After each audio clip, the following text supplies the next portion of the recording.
The game. Sorry, I was working the oft-neglected mandible area. He's gonna. Hello, welcome to Mind for Story, my super secret channel. Today I want to talk about cherishing, or what is cherished, in Chapter 6 of The Good Place. Quick reminder, I spoil things from well into the show, so if you haven't watched The Good Place through to the end, please do so before watching my content. So I'm going to list them now, the things that are cherished and who cherishes them. Chidi cherishes books, knowledge, and the idea of the right answer for each situation. Tahani cherishes positive reflections of her own self. Michael cherishes human artifacts and activities. Eleanor cherishes herself. Paula cherishes her dog, Lester. They're not the usual characters. It's important to this episode, though. And it's unclear what Jason cherishes, if anything. And Janet is Janet. She cherishes being Janet, I suppose. Normally, I go over what I learned or my takeaway about my theme from the chapter closer to the end of my videos, but today I'm going to start by pointing out the thing I realized. You know what is cherished based on what gets prioritized. Here in this easily understandable comic strip. Nope, in this book about the theory of contractualism. When Eleanor seeks Chidi's help, he does try to help, but his main interest is in helping find the right book that will lead to the right answer, rather than focusing on Eleanor's needs or fostering their friendship through listening to her concerns about the situation she's in. And this is something that was true of his time on Earth. As is later revealed, Chidi essentially tortured everyone in his life by prioritizing trying to make the exact right decision in every situation, rather than his relationships and what the people around him needed from him. He wasn't around for his mom's surgery because he made a promise to help the landlord's kid with his phone, because the right answer was keeping his word. And Chidi cherishes having the right answer based in knowledge gleaned from books. The biggest curveball Chidi could possibly get in this chapter comes when Jason tries to give Tahani a gift he thinks that she will like. Say hello to my little friend. Forget about it. I'm imagining being Chidi here. I'm going to start by saying I have a stomachache. I'm alarmed and confused. I know that this isn't what Tahani meant. And I'm also aware that Jason has no idea that it's not what she meant. And it's unfair to make this mean something bad about Jason. I mean, he's trying to make Tahani happy, but this will not make her happy. This whole endeavor has been, so dishonest. And dishonesty is not good, but is letting Tahani know the truth better. If I let Jason give her this poster, she'll absolutely be so much closer to figuring it out.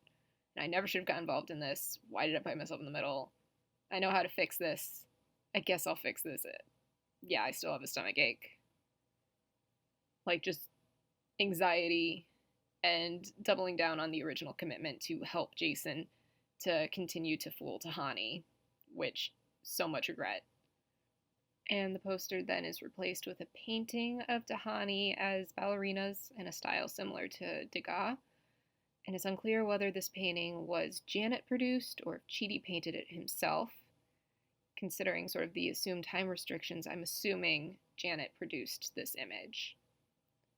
And just to step back, even though I'm certainly unhappy about the ethical implications, when Tahani responds so positively toward Jianyu/Jason because of this painting, I'm sure that still itched that scratch for Chidi wanting to find the right answer. Now, Tahani, she wants to be cherished herself, because she really cherishes knowing that she is cherished. And right now, Jianyu/Jason isn't making her feel cherished, which is really bumming her out. So my evidence? Yes, it's because my pores are just so small. There's no way anything can ever adhere to my skin. It's a curse, really. Tahani loves saying things like this. Like when she said earlier to Eleanor, couture doesn't fit because she's cursed with ample bosom. You can interpret it as this is just she cherishes her skin or appearance, or she actually maybe is sad to have such small pores and such, a big chest, But what I think she really cherishes is that she gets to say something that could sound like she's being negative about her appearance while also complimenting herself, but because she uses words like curse, it's like putting out bait, so it sort of invites people to contradict her by saying more nice things about her. I just want a soulmate. Someone I can share my passions with. Someone who I can talk to about the ethereal colours of a Degas. When Tahani tells Chidi she wants to talk with someone about art and Degas, it, it is because she loves art, yes, but she wants to have a conversation in which the other person reinforces her knowledgeable and how knowledgeable and insightful she is on this topic, because it's a topic she herself spends a lot of time on. Maybe I'm not giving Tahani enough credit. She could genuinely cherish the art or Degas' work specifically, but the fact that when she said that she was most interested in talking about it makes me feel that it's because she wants a conversation that is guaranteed to make her feel good about herself. Tani does try to ask Jianyu if he likes art or what is like about his favorite artist, so maybe she did want some genuine connection there. And I'm fully owning that I might be overdoing this sort of character assassination on Tahani. Really, it's the fake put downs that she gives herself. I love them so much. They're so fun. But I'd absolutely roll my eyes if this was being said by somebody that I know. Or like if I knew them well enough and we had that kind of relationship, I might sort of gently poke fun at them for doing it. I don't know. You tell me in the compliments if I'm being too hard on her and these complaints she has about herself can actually be legitimized and I'm just being judgmental. I'll accept it if you can point it out to me that there is proof that this is genuine. Well, technically, architects aren't allowed to own any human objects, but I just love them so much. Michael cherishes his collection of human artifacts. And we know this, it's against the rules for architects to have human things. And yet he doesn't just have like a keepsake or two. He has a full collection he keeps in sort of a museum style glass display case, or a couple cases. He has more than one case. And he's not just prioritizing this collection over the rules. He's, it's all over his office. You also know he very much loves this art, like these things, these human things, because they're part of the celebration when he's happy. He dumps the bowl of paper clips over Eleanor's head in celebration. Because Michael clearly loves human things, Eleanor now has a means to protect what she cherishes, which is herself. So she gets to protect herself from being found out, getting sent to a real bad place. Because she knows she can distract Michael with fun human activities that he has not done before. Sometimes all you guys think about is how you can have the most fun. And Michael even gets a minion to add to his collection of human paraphernalia. I won this ugly yellow toddler, which is one of the most beautiful things I've ever seen. When I say Eleanor cherishes herself, it could have been said that she cherished fun when she was alive, but I'm actually going to stand by the idea that even then she was cherishing herself.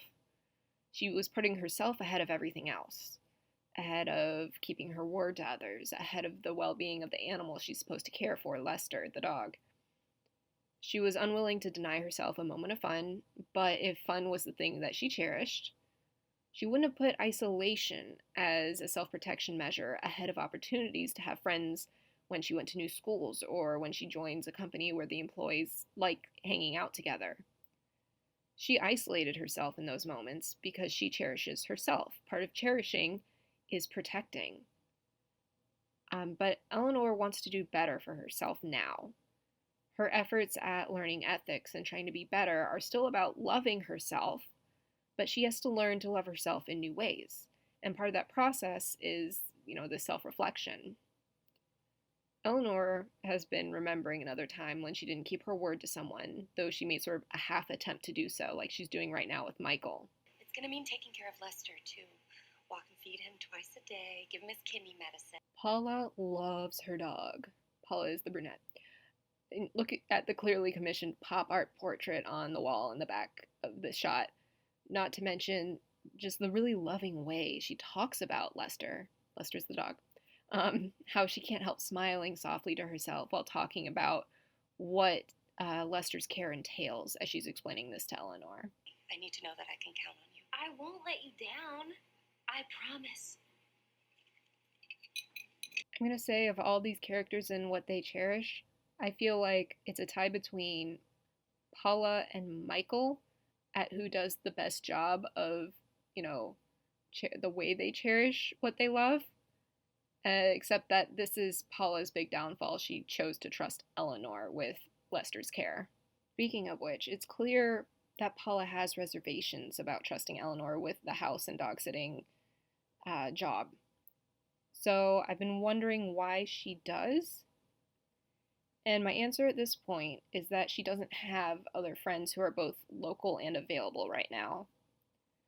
And I know lots of people, they lose touch with friends at various times in their lives. And I'm guessing that Paula is sort of feeling that squeeze right now, that she sort of lost too much of her safety net, the people that are, usually around to support her. She might be wishing she'd taken time to foster some new relationships with neighbors or coworkers or basically anyone else, because she'd rather not leave this responsibility in Eleanor's hands. Even Eleanor seems aware that she'd be Paula's last pick if there were other options. And she might have been completely out of luck if she hadn't maintained whatever sort of friendship she has now with Eleanor. And since it's clear Eleanor isn't her responsible friend, Eleanor is probably one of the fun friends. I'm going to take a moment here to stress how perfectly okay that is. I read an article some time ago by Olga Khazan, I think that's how you say her name, in The Atlantic, called Stop Firing Your Friends. Just make more of them. My big takeaway being, I read that we all have our needs. We have friends that serve some of those needs, but not all. And that's okay. Don't dump your friends for the needs that they can't serve and instead make more friends who can do the things to meet those other needs that your current friends can't. Hopefully that was all followable. And while you're at it, maybe clarify for yourself what you offer your friends so that, when you put yourself out there on the friend-making market, you know how to advertise yourself. And also, before I continue back to the story, other little thing, I know some people could probably be like, well, how could Paula have seen this coming? Her mom's going in hospice.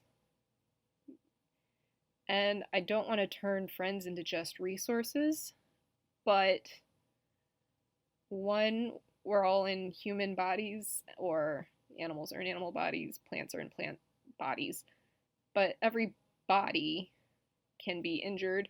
It's susceptible to disease. These bodies break and they die. So, no, not that Paula should have expected whatever, exactly happened with her mom. But all of us should be, thinking there will come a time when, my parents, if they haven't died, and I'm sorry if they have, I'm sorry for those of you who are about to hear this, your parents will die. And you're going to want a support around you for that. And I'm saying this because not all people are good at providing that sort of support. So you should have a variety of friends. Friends who are good at distracting you, friends that are good at listening, friends that are the responsible ones that you ask to do the house sitting and the pet sitting. And I'm going to go one step further, even more away from the story. With the friends that you really rely on for things like house sitting, they still need to be friendships, right?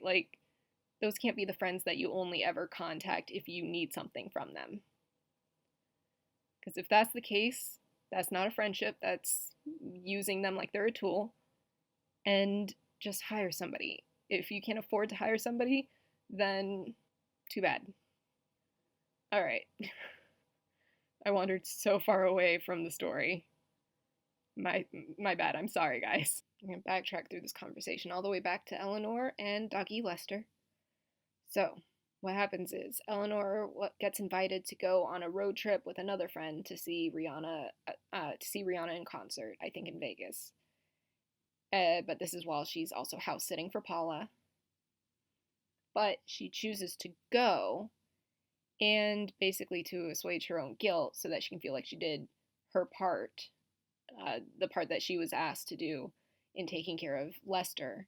She leaves all of his food open and available to him on the floor. And the next time we do see Lester, he has to be pulled in a wagon because he's expanded so far beyond a weight his own legs can carry for like a normal walk. Okay, I want to take a moment to really show some love to Lester, the dog, and other pets who have to be put on diets. It's not voluntary for them. And I know when it's my pet, I worry over them feeling punished. So my wish for all of these animals that are being put on involuntary diets is that they get all the pets and loves and attention and playtime. So they know that they're being cared for, and so that they have something to focus on, to be distracted by, instead of thinking about food. So, let's all just love our animals. Now, after remembering what happened with Lester and with Paula, Eleanor decides that she's going to do something different and actually stand by her word, do what she told Michael she was going to do, which is help him figure out the problem. I promise to help you, and I will, however I can. So Eleanor made this promise, and she has every intention of keeping it. How she's going to without ending up really going to the bad place, finding out she's in the bad place changes that. But because Michael is her friend and she wants to be someone who keeps her promises, she actually intends to try and keep this promise. And when I think about it, there's a lot of promises in this show, mostly made by Chidi. And I don't know that he always explicitly says that he promises, like he uses that word, but he promises that he's going to help Eleanor and keep her secret. He later, promises the same to Jason. And I'm jumping well far ahead into the story when they're getting ready to run the trial. The judge agreed to let them run the trial to see if they could replicate the, sort of being better people with new humans. And Chidi has to have his memory wiped so that he can be part of the trial, because somebody that he had a relationship with on Earth is one of the subjects. So Eleanor, who is helping, sort of playing the architect, I guess, in this, when we get there, she gets Chidi to out and out promise to help Jianyu, who again is Jason, because she knows that this is going to be, airtight. Chidi will not, back out if this promise is in place. Now, and also, let's be clear here, clearly promises aren't always good, as, they are absolutely kryptonite to Chidi. They mess him up. But, just thinking of it this way, promises shouldn't be made lightly. If something seems small, but somebody tells you or asks you, do you promise? You need to take a moment and really consider it. Because if somebody's pressing, do you promise? This thing that you think is little is not little to them. There might be more to it that they do know or don't know, or it could just be that this is very important to them. Don't commit to a promise. This is one that I've had to work on. Don't commit to a promise if you don't know that you're going to come through on it, or at least do everything in your power to come through. And always remember Chidi, because if it's going to be torture to stand by this promise, then maybe don't make that promise. And just when Eleanor decides she's going to step up and really stand by this promise, Michael suddenly thinks he's figured it out. So this means Eleanor thinks that he knows that she's the problem, that she's not supposed to be in this neighborhood. And Michael has Janet gather all of the neighborhood residents together so that Michael can make an announcement. The problem is me. Michael chooses to reveal this to the whole neighborhood instead of first talking to Eleanor one-on-one this time. And I think there's two different reasons for this. One based in if it was a genuine situation that he didn't know the answer to, and another one that is in full awareness that Michael is torturing Eleanor. So the first one, if Michael was genuine and he realized his presence in the neighborhood was the problem, he'd choose to make this announcement without first talking about it with Eleanor in order to prevent her from talking him out of making this announcement, to prevent her from trying to make him feel better. Because if he believes that he is the problem, he believes he needs to go to stop these things from happening to people who are supposed to be in the good place. So that would make this withholding of information from her noble. But on the torture side of this, it's so much harder to confess to wrongdoing or withholding or any number of things. It's so much harder to confess the more people there are who know that something bad has happened. So his making this big confession and making it a scene that, is to all the residents of the neighborhood, this is a way to make the stakes so much higher and induce much more anxiety in Eleanor. Sort of the setup of this scene makes me think it makes me think of witch trials, like the opening of Hocus Pocus, or I guess the scene from The Hunchback of Notre Dame when Esmeralda is up on that stage, tied to a pole about to be burned. But sort of this idea of someone is being accused of causing unnatural things to happen, and they've been put up on a stage before their fellow villagers, and they're being condemned. That's what this all is making me think of.